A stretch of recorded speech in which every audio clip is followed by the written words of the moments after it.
Hi, and welcome to this video about the SASEE Research Grants. We are shortly going to put out a call for proposals for research grants, and as we do every 2 years, we award 2 projects 20,000 Rand to support emerging researchers in engineering education and to help with the expansion of the field. So we decided to put this little video together. I'm here in my home in a t-shirt. My name is Bruce Kloot. I'm one of the SASEE board members from the University of Cape Town, and just to talk to you around the criteria that we use to evaluate the projects, the proposals, and just to help you in your submission. Okay, so again, a short little video.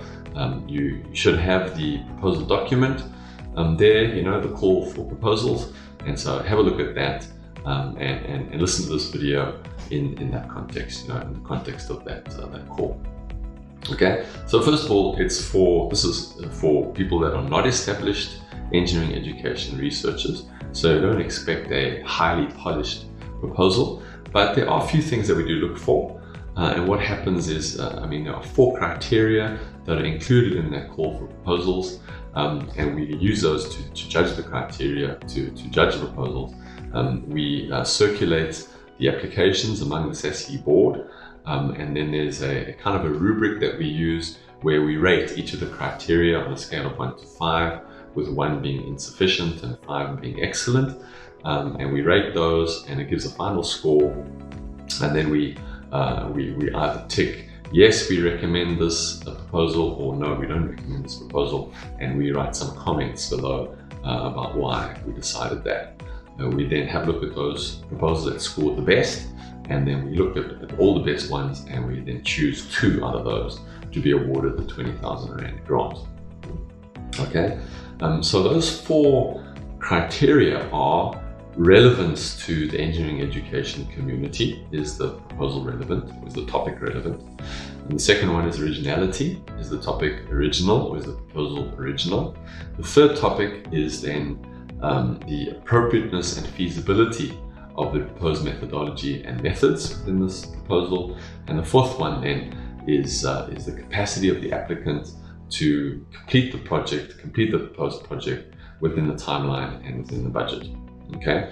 There are also 3 things just to note about these criteria, or to note from the proposal, for your proposal. And one of those is that collaboration between institutions and individuals is encouraged. So if you get that collaboration going, that is going to help your cause. Another thing to note is that SASEE is embarking on a research project which is looking at the 4th industrial revolution and skills gap and skills development within that. And so if you are interested in that area, we encourage you to write a proposal and apply for funding there, because that's in line with our interest, the interest of SASEE in this round. If if it's outside of that area, that's not a problem. We'll still consider it, but that's just of particular interest to us, and we're hoping for some sort of synergy between the proposed projects that are awarded grants and what's happening at the moment in SASEE. And the third thing to note, which is not explicitly in the call document, but it does underpin what we're trying to do as SASEE in South Africa, and that is that special consideration may be given to researchers from previously disadvantaged groups or from institutions that are underrepresented in engineering education in South Africa. Okay, so talking to these 4 criteria, the first one is the relevance of the proposal to engineering education and the engineering education community in South Africa. So we're looking for something which is impactful, and something which is of use, something that is going to take forward engineering education in South Africa. Often it can be related to teaching and learning. All right, and we're talking about sort of impact on the teaching and learning process. It doesn't mean that the project itself has to involve engagement with lecturing or anything like that, but it should be relevant to students, maybe something like student success, student persistence, those sorts of things, something intimately engaged with teaching and learning. And because we're dealing with engineering, which is a specific discipline-based research area, then it's good if it involves kind of something which is quite important to engineering itself. I can give you an example. So in the 2019 call, there was a proposal that looked at actually modeling of engineering problems, and how that happens in the teaching and learning process. So that's something which is sort of really important to engineering. So that's obviously of interest there and it's relevant. Something like design is also something crucial to engineering, and that would also be something which would be seen to be relevant, in this context. As I mentioned already, the fourth industrial revolution, that's an area which is really of interest. Something else currently is decolonization. So if you have an interest in that, that would be good to put proposals together for that. Something also regarding the online space because of the COVID-19 pandemic, so online or blended learning and student engagement, those sorts of issues, something that is really relevant to South African engineering education research. The second criterion is originality. And we're looking here for something which is, hasn't been done before, which is a bit new or novel, all right? And you have to obviously balance that with the relevance. So something which is relevant, issues of teaching and learning and things like that, those are quite usual. But we're looking for something within that. And it always helps if you've read the literature in that area that you can see something which is a bit new, which you are doing, which someone else hasn't done before, for example. Okay, so you have to have a kind of balance between something which is within the area, which is in the scope of engineering education. I didn't mention this as the last criterion, but sometimes we do even get proposals which are actually technical research, and that's not what it's about. It has to, of course, be within the scope of what is considered engineering education research. Okay, so when it comes to originality, you have to find that balance between something which is within the scope and something which is also a little bit novel. Okay, it shouldn't be something which is like wildly different. That might be score high in originality, but it's not really relevant to engineering education. So you're looking for kind of a balance there. All right, and it doesn't have to be the topic itself which is original. It can be also, for example, the methodology employed can be original.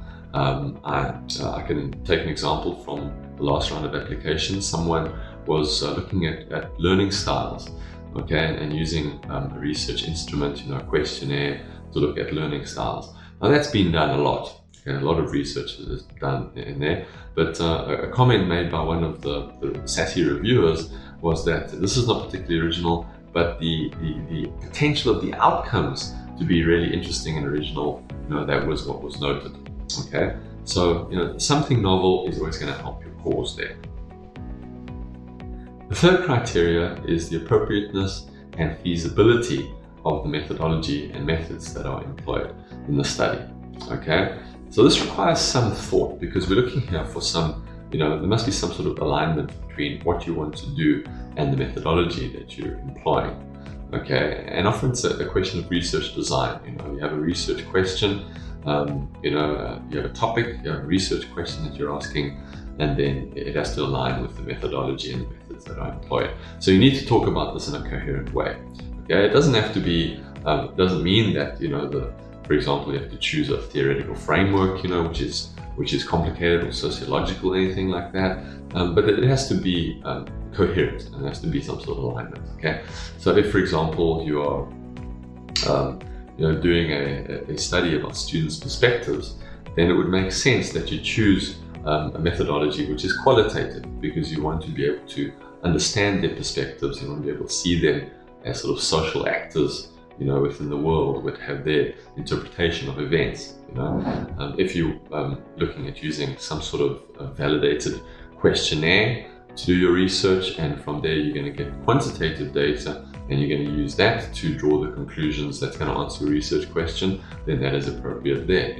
You could use quantitative and qualitative methodology, a mixed method study, and use the strength of both. Okay. But you need to talk about this in a coherent way, and you have to argue that what you're using here in your methodology is indeed going to help you to answer your question. Gather the data that you need and then answer your question there. I can say this here, sometimes where applications do fall short is when researchers are already doing something in their course, and then afterwards they think this actually will be quite good to research, and then they try and they come once the data is already gathered, they try and kind of form a study around there, or some sort of research around there, and make an argument for the research. That's less effective than if you actually plan up front, and that's what we encourage with these proposals. You actually plan up front what you're going to do, what question you're going to actually answer, and how you're going to collect the data, and think then about the methodology that you can use to be able to do that. That's a much stronger application in our view. And finally, what we're looking at is the capacity of the applicant to complete the proposed project within the timeline and within the budget. Okay, so we need to see a breakdown of where you're supposed to spend that 20,000 Rand, and also a calendar in terms of the dates, the tasks that you're going to complete. So when it comes to the budget, sometimes we receive proposals where it looks like actually what's been put together as part of a bigger project which is already funded, and this is just a bit of sort of top-up funding. This is not really what this is for. Engineering education research, it doesn't need huge amounts of funding, not huge machines that you have to buy to perform experiments, for example, and so we want to see that the money here is going towards something which is really needed. Okay, things such as, for example, transcription would be something. Equipment which is necessary. Maybe you have to purchase software, or maybe you have to purchase a license to a questionnaire that you're going to use. Okay, so those sorts of things are things that we can fund. Conferences are also valued, so registration fees for conferences. With the pandemic now, conferences are online, but that's still valuable. Okay, so conference registration fees. Things like books as well. If books are necessary for the research project, those are also fine. Something like travel. With the pandemic now, we're not sure if things are actually going to end anytime soon, but with the pandemic, travel is something which we may consider, but we're probably not going to allow you to spend a lot of money on travel. Okay, so that's in terms of the budget. In terms of the timeline, you need to set out the tasks that you want to accomplish within your project well, and we need to see that there's some sort of flexibility, especially now with the pandemic.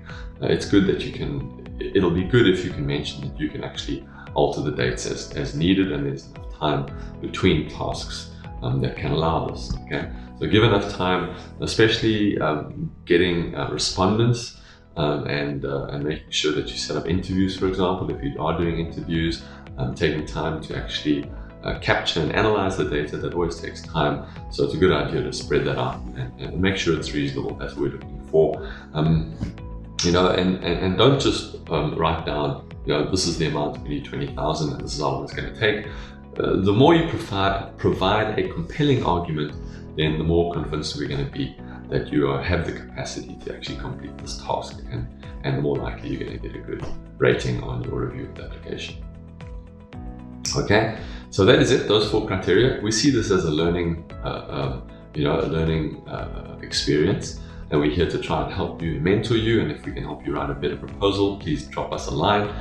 You can email me directly. I'm on sabbatical at the moment, but I am available to help you. I might not answer your email immediately, but here my email's in the bottom here, so drop me a line. We'll see what we can do to help you.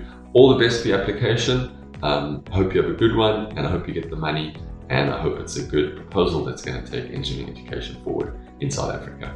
All the best.